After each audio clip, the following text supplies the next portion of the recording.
On May 7th, 2026, 4 days ago as of tonight's video, something happened in the Strait of Hormuz that brought the world closer to a direct, full-scale military confrontation between America and Iran than any moment since the war began on February 28th. Iran launched a coordinated attack against 3 United States Navy warships transiting the Strait of Hormuz.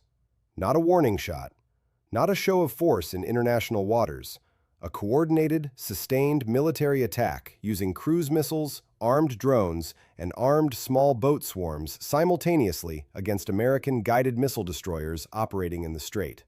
Iran's state media broadcast the attack within minutes, claiming American warships had been struck and forced to flee. The United States military denied it with equal speed. And within hours, before the smoke had cleared, before the diplomatic phones had stopped ringing, before the news alerts had finished reaching people's phones, America responded. What happened in those hours? The attack itself, the American response, and the immediate diplomatic fallout tells you more about the true state of the conflict in the Strait of Hormuz than anything that has been said in any press conference or ceasefire announcement in the last 2 months. Drop a comment right now. Do you think Iran made its biggest strategic mistake of the entire war on May 7th? Yes or no? I want to see what this community thinks before we walk through exactly what happened. To understand the full context of what happened on May 7th, you need to go back 3 days to May 4th. That was the day President Trump announced Operation Project Freedom. The operation was designed to address what had become an increasingly unsustainable situation in the Persian Gulf. For more than 2 months, Iran's effective blockade of the Strait of Hormuz had trapped hundreds of commercial vessels, ships carrying goods and fuel from 87 different nations inside the Persian Gulf with no way out. The human toll was significant. An estimated 23,000 civilians from those 87 countries were stranded on ships or dependent on cargo movements that had been completely halted. The economic toll was catastrophic. 20% of the world's seaborne energy trade had stopped moving. Oil prices had spiked. LNG prices were at historic highs. Food prices were rising across Asia and Europe as fertilizer and agricultural commodity shipments were disrupted. Trump announced Project Freedom as a mission to free those stranded vessels, to escort commercial shipping through the strait under American naval protection. He specified that the operation was humanitarian and defensive in nature. He specified that it would begin the following morning. Iran had been warned, and Iran had been absolutely clear about its position.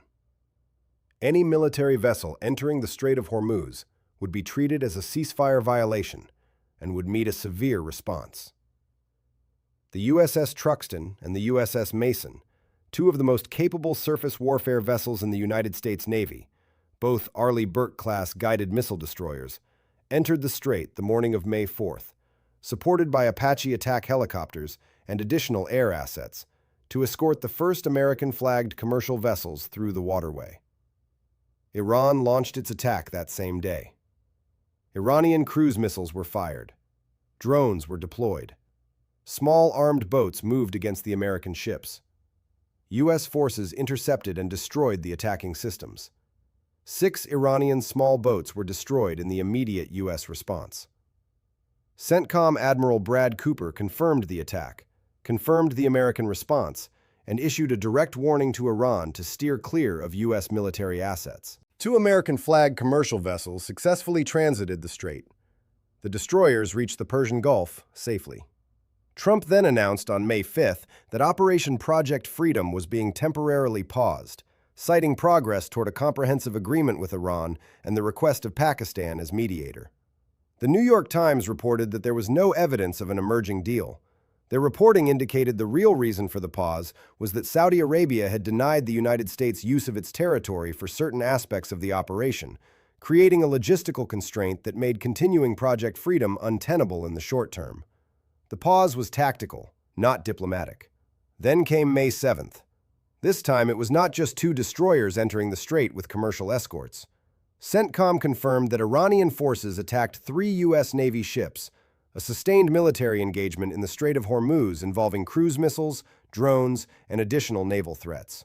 Iranian semi-official news agency Tasnim immediately cited a senior military source, claiming 3 U.S. destroyers had come under Iranian fire and fled toward the Gulf of Oman.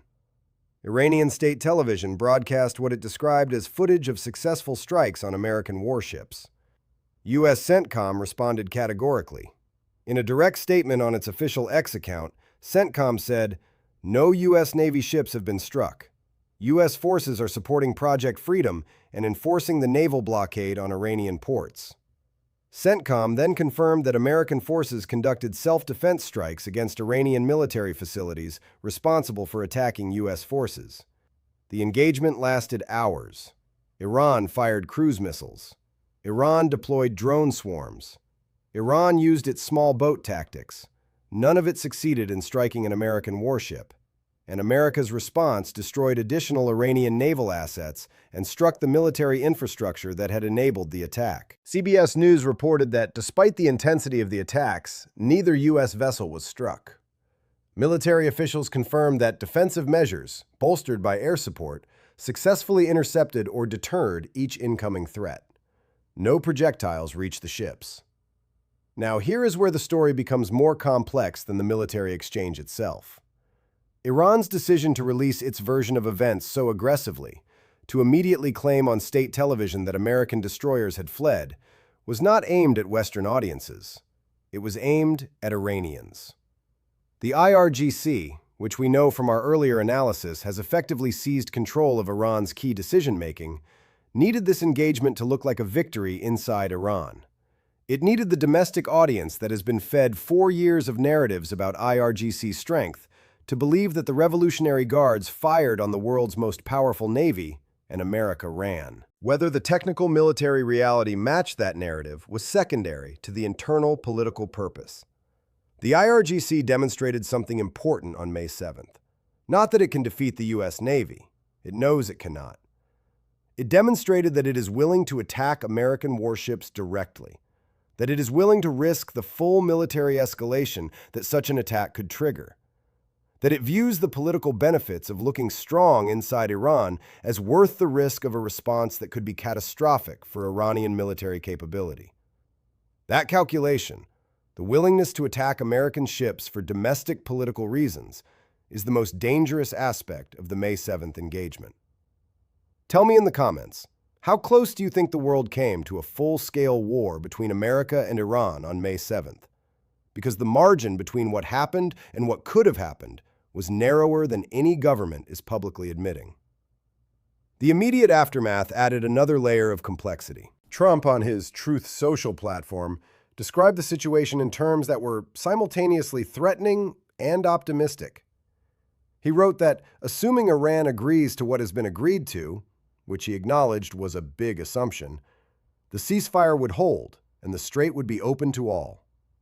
He then added, if they do not agree, the bombing starts, and it will be at a much higher level and intensity than before. Iran's foreign ministry said Tehran was reviewing an American proposal and would convey its view to Pakistan. Pakistan's prime minister said he was grateful for the pause and expressed hope that parties would reach a peaceful solution.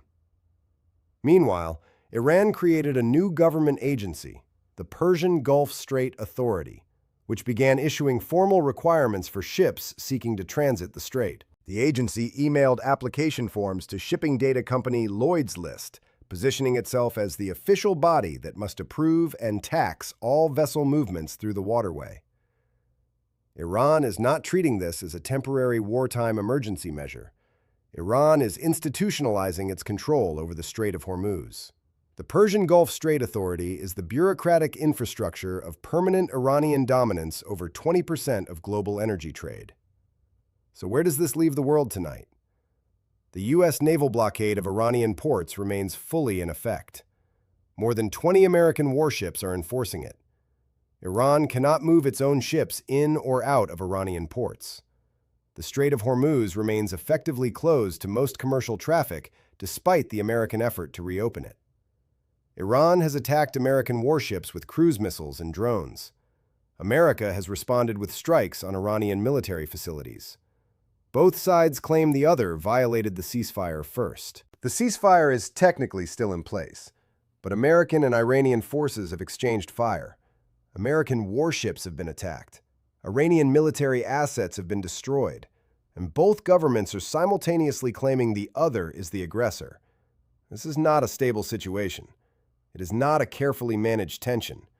It is not a situation where the diplomatic mechanisms in place are reliably preventing escalation.